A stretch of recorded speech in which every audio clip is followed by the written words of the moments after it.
Imagine for a moment that everything you want already exists, that your desires aren't waiting to be created, but just waiting to be called forth. And what if I told you there's a way to do exactly that, a subtle key, an ancient language that, when spoken with perfect alignment, has the power to transform your life without fail? Today, we're going to talk about that key. Metaphysical prayer isn't about begging or desperate pleas, and it's not just repeating words over and over. It's an act of conscious creation, a kind of spiritual technology that's as precise as it is ancient. It's using the spoken word, charged with intention, feeling, and clear thought, as a tool to manifest your reality. Many spiritual teachers have said this in different ways, but the core idea stays the same.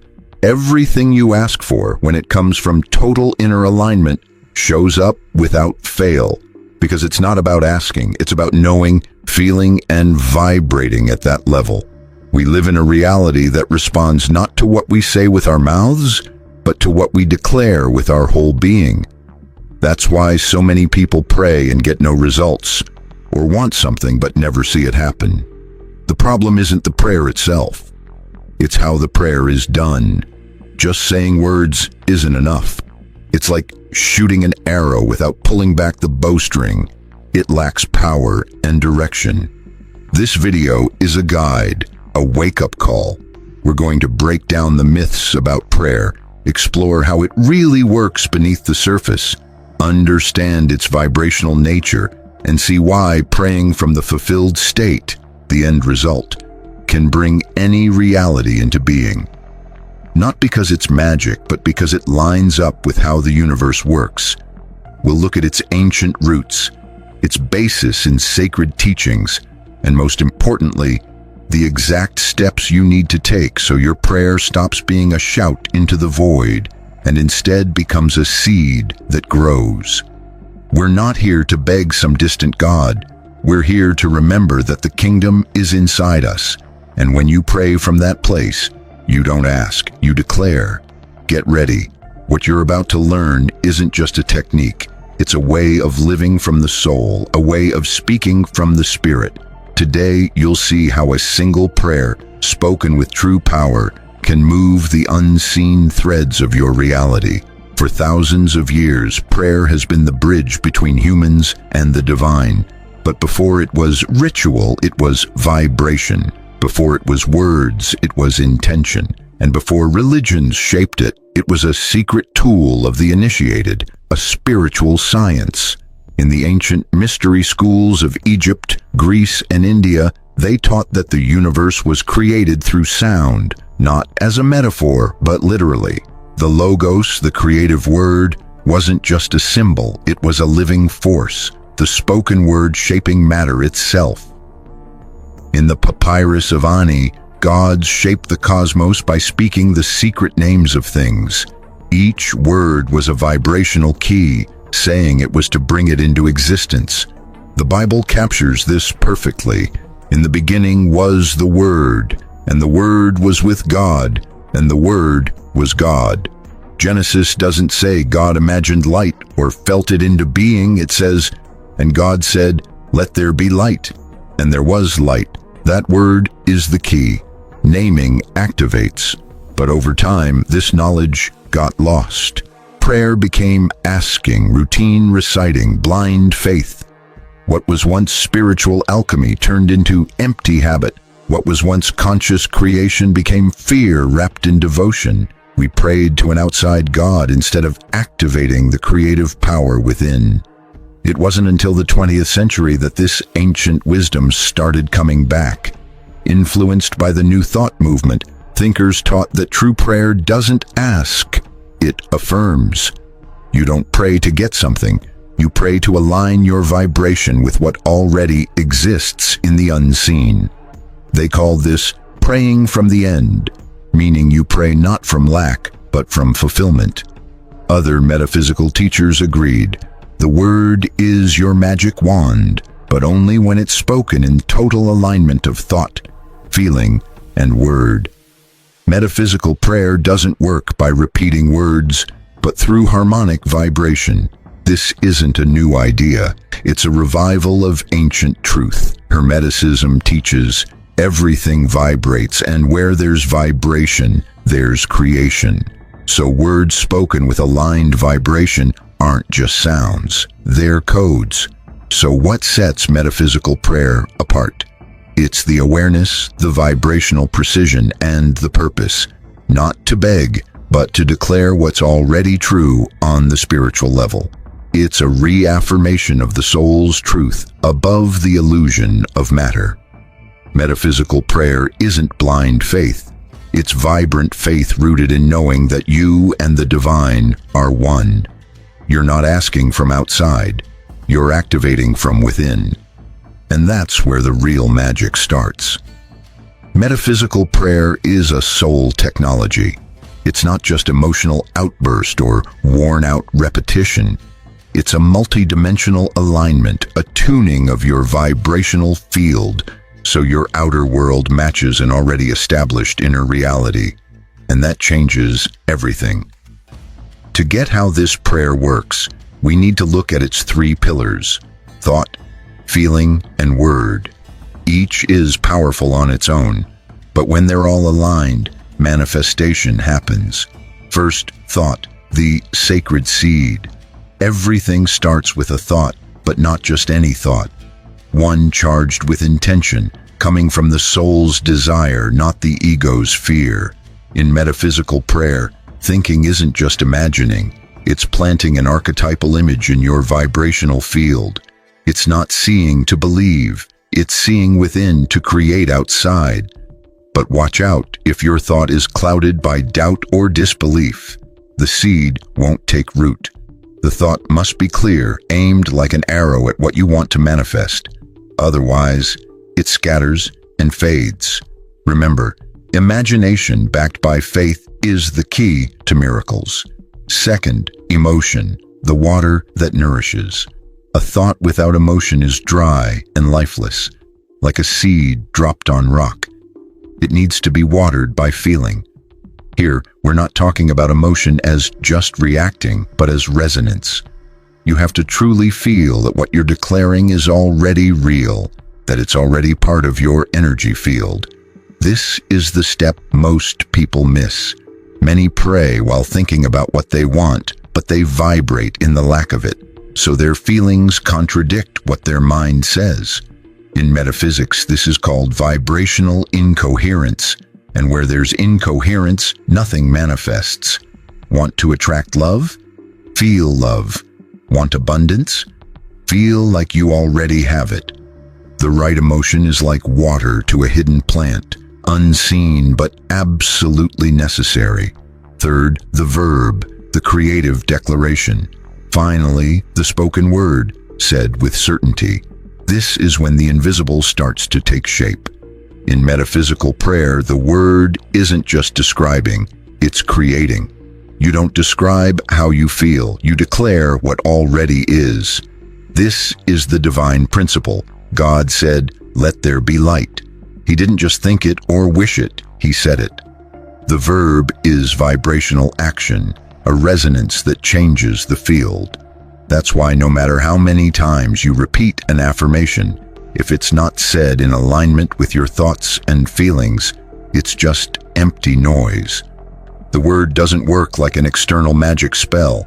It acts as an internal seal, an energetic imprint that, when aligned, activates universal laws. When these three forces come together, clear thought, genuine feeling, and a powerful spoken word, a unique frequency is created, a vibrational harmony the universe recognizes. This is what Jesus called if two agree, and what the Greeks called symphonia, harmony between fields. In that moment, you're not asking. You're declaring from a place of already being fulfilled. The universe doesn't respond to pleas. It responds to frequencies, and it responds with precision. That's why metaphysical prayer doesn't focus on how, when, or why. It focuses on what already is, on the final fulfilled state. Because when you pray from the end, what you want is already on its way. What sets metaphysical prayer apart from other spiritual requests is where it comes from inside you. Most people pray from lack. Give me what I don't have. Fill the emptiness. Metaphysical prayer starts from the opposite place. Everything already exists. You pray from certainty, not anxiety, from fullness, not emptiness. This is both the most powerful key and the hardest challenge for the ego. It means letting go of the identity that suffers, that feels separate, and for the conditioned mind that feels like dying. Say you want to bring in a new life, abundance, love, or health. The traditional way is to ask for it to come. Metaphysics says, be that version of yourself who already lives it. Talk like they talk, feel like they feel, think and act like it's already your reality. This act of stepping into the desired reality before seeing it is real prayer. Here's the powerful paradox. You can't receive the new if you don't die to the old you. Remember what Jesus said, unless one is born again, one cannot see the kingdom. Being born again means dying to the identity of the asker and being reborn as the declarer. But this requires something deep, emptying yourself. Letting go of the version of you that feels limited, unworthy, or abandoned. Letting go of the beliefs you've held for years. I can't. I don't deserve it. It's not for me. And this doesn't happen by just repeating phrases. It happens when you recognize the deception, stop believing scarcity, and choose to live in the frequency of the kingdom, which isn't a place, but a state of consciousness. That's why one essential step in metaphysical prayer is what Scripture calls entering your secret room and closing the door. This isn't a physical space, but shutting out the outside world, its opinions, judgments, and collective doubt. It's an inner retreat where your soul aligns with Source.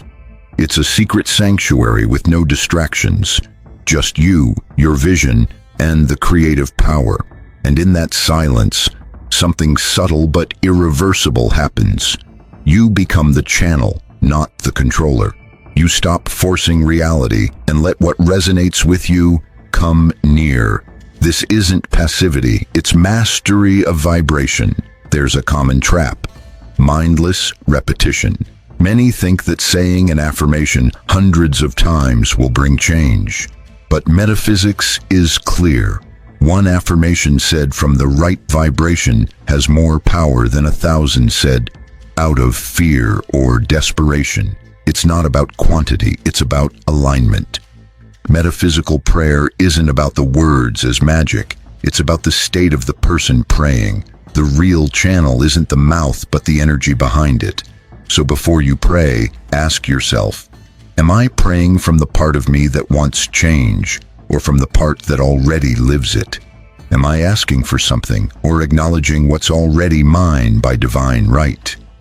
When you can say with real vibrational certainty, thank you because it already is, instead of please let it be, you've crossed the line.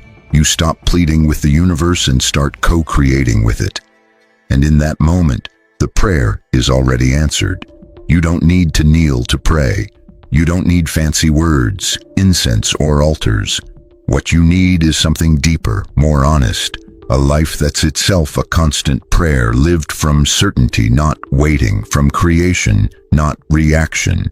Here are 5 essential practices to turn your daily life into a fertile ground where every metaphysical prayer isn't just spoken, but fulfilled. 1. Pray with your lifestyle, not just your words. Want abundance? How do you carry yourself each day, living in lack or in gratitude? Want love? How do you talk to yourself when no one's listening? Every action, every lasting thought, every nourished feeling is a living affirmation. Start treating every moment as an act of creation. Don't wonder why your prayers haven't come true. Ask how you're vibrating right now. Step into your secret room every day. Set aside even 5 minutes to close your eyes and turn inward. It can be meditation, visualization, or conscious breathing. The ritual itself isn't the goal, it's the channel. This practice brings you back to your center, your kingdom, the state where alignment can grow. Don't wait to find time. Make this moment your priority because your whole reality is built on it. 3. Protect your words like sacred fire. Every word you say is an energetic command. Speak only what you want to see grow. Stop saying things like, "I can't," "This is too hard," or "There's no way." Replace them with declarations fueled by living faith. "It works out. I figure it out. Everything is working in my favor." The spoken word doesn't just describe, it shapes your reality. 4. Align your surroundings with your vision. You can't vibrate in health if you're surrounded by chaos, or attract clarity if you live in disorder. Your physical space should reflect the reality you want. Arrange your home as if you already live in that new life. Dress, move, and choose as if your prayer has already come true.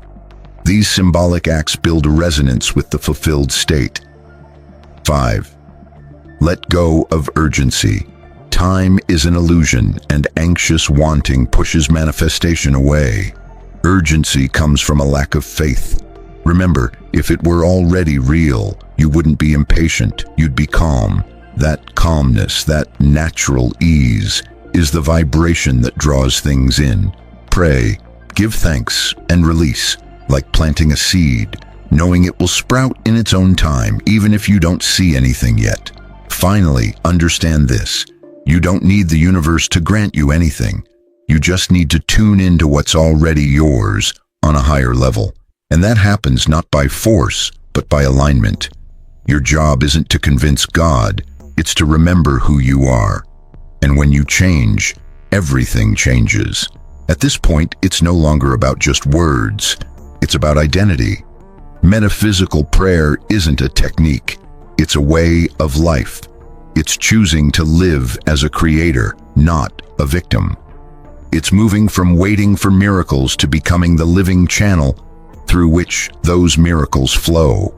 Do you see now that true prayer isn't begging into the sky? It's a declaration from the soul.